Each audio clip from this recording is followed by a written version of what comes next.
Well, hello and welcome to this video. So I had a comment on one of my videos, and before I go on, I really want to appreciate every single one of your comments. I do read them all and I do try to respond to them all. So thank you very much for every single comment out there. So there was a comment on how I configure Heli-X to be able to be tuned, basically. So I'll be sharing a few tuning tips now. Having to mind, I'm still going through my, let's call it, tuning journey, and I'm still trying to progress through my skills. I'm convinced that the more skills that you get, the more tuning that you need, because you won't realize, you need tuning unless you're attempting more difficult maneuvers. So in here, I'm gonna basically show you what I'm doing. So in here, I'm here on Heli-X version 10. I will be showing version 11 in a little bit. So version 10, basically what I did is that I took the advice from two pro pilots, from Ben Storek and from Baba Bunmala. I reached out to them via social media, and basically they showed me screenshots of their configuration on Heli-X. So what you need to do is go here to configuration and flight mode. And personally, and I don't know if everyone else does this or not, but personally, I only use idle up 3. This is the same exact thing that I do on my real life helicopters. I do not play around with head speed. I know that there's people that like that play between low and high speed, and they do some things on low speed and some things on high speed. I don't. I consistently have just one head speed.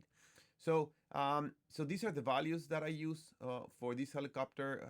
I forgot which one, but on Heli-X version 10, I configured the Kraken with one of the pilots and the Raw with another one of the pilots' configurations. I basically copied. It was, of course, insane. So I just basically played around with these dual rate numbers. So the dual rate numbers, what they do is basically how fast your particular axis will be. So for example, if I go here, DR for rudder right now is 67. So let's get that all the way up to 100, for example. And let's see what that does. So if I peg the rudder stick, you can see the speed that it's currently rotating at, and actually it's very hard to control. I have a very hard time controlling it, and I can't even control it because it goes so fast. Now, if we go the other way around, and if we go to idle up 3 and change the DR to, let's say, 20. Well, 25 is the smallest one. So let's see. So if I change these, I'm basically giving it full rudder. I'm using the full stick, and if you can see, the rudder is turning very slow. Okay? So, what I'm gonna do then is that I'm going to return it. Whoops, wrong setting. I'm gonna return it back to the value that I had, which was 67, which is where I feel that it's good for me. And again, you can tweak these depending on what you like, on what your real helicopter is. You can try to match it as much as possible. And as other people have mentioned before, it's not about getting it exactly the same, but close enough. If you feel that this speed is close enough to your real life helicopter, then that's what you need to set. You probably won't be able to get it exactly the same unless you take like a video and count how many seconds and take a chronometer and take how many seconds it takes on a full revolution and try to match that. Just as long as it feels, that you can actually control it, right? That's what you want. Of course, I'm still learning pyroflips, so that's why, I'm still crashing. But in general, if you're able to control the helicopter, and if it feels the same than your real life helicopter, then that's what you should have. Okay? Of course, I crashed against myself there. Okay, so I just wanted to demonstrate, basically what I was doing to set up my helicopter. So again, 67% of dual rate controls how fast or slow. It's the same thing. I usually change this to be the same exact number because this is the the rotational rate of both the aileron axis or side axis and the roll axis, which is the front roll axis. But I noticed that the pilots, that the pro pilots that copied these from also had some values here. And to be honest, I don't know how much this affect, but I left them where they told me. Also, collective pitch and throttle. Don't try to match it exactly to what you have, but to what you feel. If your 16 degrees of pitch feels like your 13 degrees in real life, then that's what it should be. Okay. Remember that this is a mathematical model. It does not take into account many things that might be happening on your helicopter. So don't go by and try to match all these numbers exactly to what you have. Match them to what they feel right to you when you're flying. Same thing with throttle. You want to, of course, have a flat curve like you do in governed electric helicopters to make sure that you have the same thing. Okay, so that's the raw. I also modified the Kraken.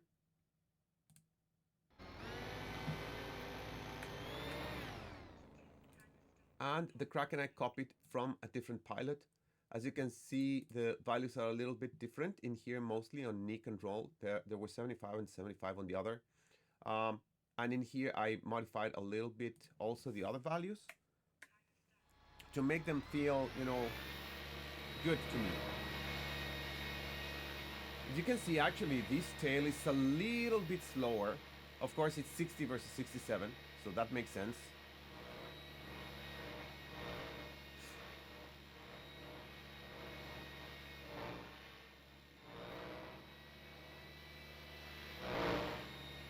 So make sure that, the maneuvers that you can do, if you can do TikToks, then make sure that you have the same timing. So change your DR rates on the Nick and Roll axis to make sure that, the helicopter feels like it should feel on real life. Again, you're trying to match your helicopter in real life to your simulator, but you won't be able to achieve it perfectly. So what you're trying to get is as close as possible so that the muscle memory that you learn when you're flying your simulator translates to real life. And mostly, if you're making the same mistakes, let's say that you're usually pushing the rudder too much and you're losing the how well rounded the funnel is, or if you can control the amplitude or not, or if you can control the altitude or not. If you're at a point where you can do that, modify the values so that you are making the same mistakes and that your helicopter behaves the same, or again, as close as you can, because that's the idea. One of the things that I've been struggling with personally, as far as tuning, is the tail. So as you can see, the tail, it's impossible to blow out. There's no way that I could possibly blow out this tail.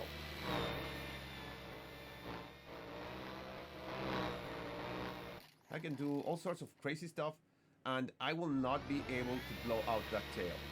Meaning that the tail will always be perfect, will be stuck, exactly where it should be. Which is what I see as a disadvantage of simulators. As you can see, that tail is not moving at all. It doesn't matter what I do, the tail keeps there, right?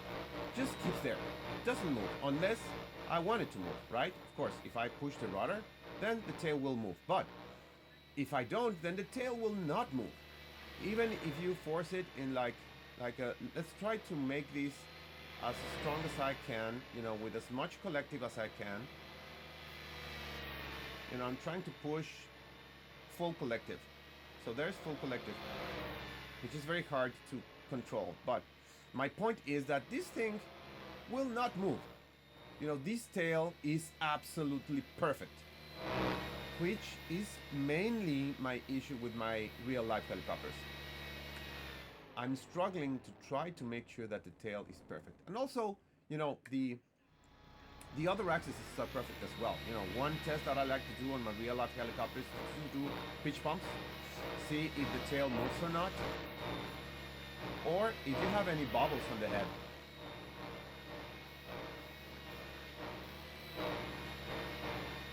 So this thing just doesn't move, and that's my problem. You know, that's my personal problem with tuning on real life helicopters that that I can't get a hold of. So now let's move on to version 11. Okay, so I'm in version 11 now, and as you can see, I cannot turn off the motor. I can only alter the speed to high or low. I have not been able to figure that, so if someone knows how to figure that one out on Heli-X 11, let me know. But you know, it's the same thing. You know, on this one, as you can see, I did not change the values from the default because, you know, and another person told me how to copy the configuration files from version 10 to version 11, basically just copying the configuration files from one folder to another so as to keep the same ones. But I wanted to know how it felt, you know, stock, right? So I basically left it stock and just played with these DR settings to make sure that I had the correct rotational rates that I liked, and I didn't modify basically anything else. And it feels good. You know, the tail is a little bit faster, as you can see, just a tad, but it feels a lot more controlled. I don't know why, you know, version 11 feels even more of the famous and overused term of locked in that we use on helicopters. You know, it's really spot on. Really spot on. You know, I feel like I'm in absolute complete control of the helicopter, which it didn't feel quite that way on version 10. So I think that there were actual changes on the physics between 10 and 11. The problem is that, again, you know, it's too perfect, right? So now the helicopter feels absolutely perfect. You know, I can control it perfectly well. You know, of course, for some reason, I'm not able to hold those funnels as nicely as I did on 10. Let's see. It falls a little bit more, which actually may be a little bit more consistent with what it does in real life for me. As you can see, I cannot hold the altitude or the amplitude as well as I was holding it on when I was flying before on 10. It takes me a little bit more trying to understand that sweet spot where that is.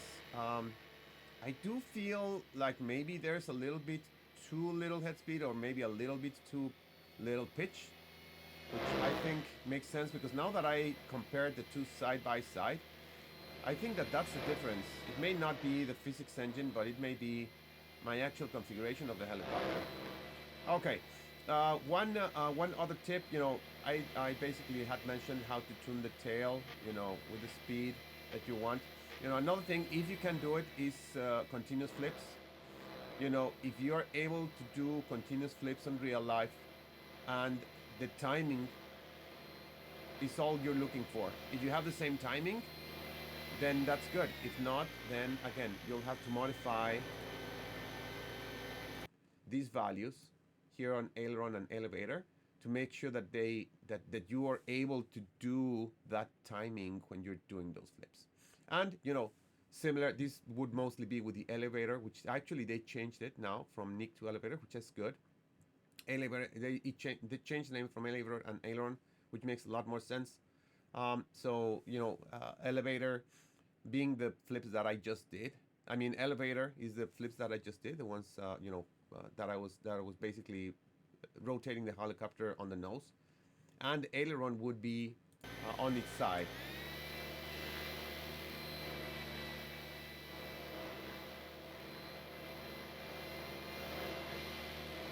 So basically, how fast you can have your helicopter in real life do this, and what's your timing.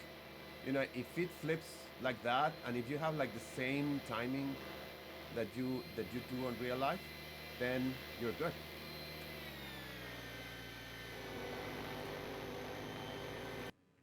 Okay, so I guess that was it. It was a relatively short, quick video to show you, you know, my settings and what I try to do to tweak them, and a little bit of tips. So let me know in the comments if you like this video, if you like a little bit more of content on, you know, on simulators. It's still a little bit rainy and a little bit on the cold side here where I'm at, so I haven't been able to fly. When there's nice days, of course, I have something else to do. But it has been consistent nice days to go out to fly for real. But hopefully the channel will start having some actual real life flight videos, which will be far less exciting than anything I can do in the simulator. But that's how it is. So anyways, thank you very much and see you next time.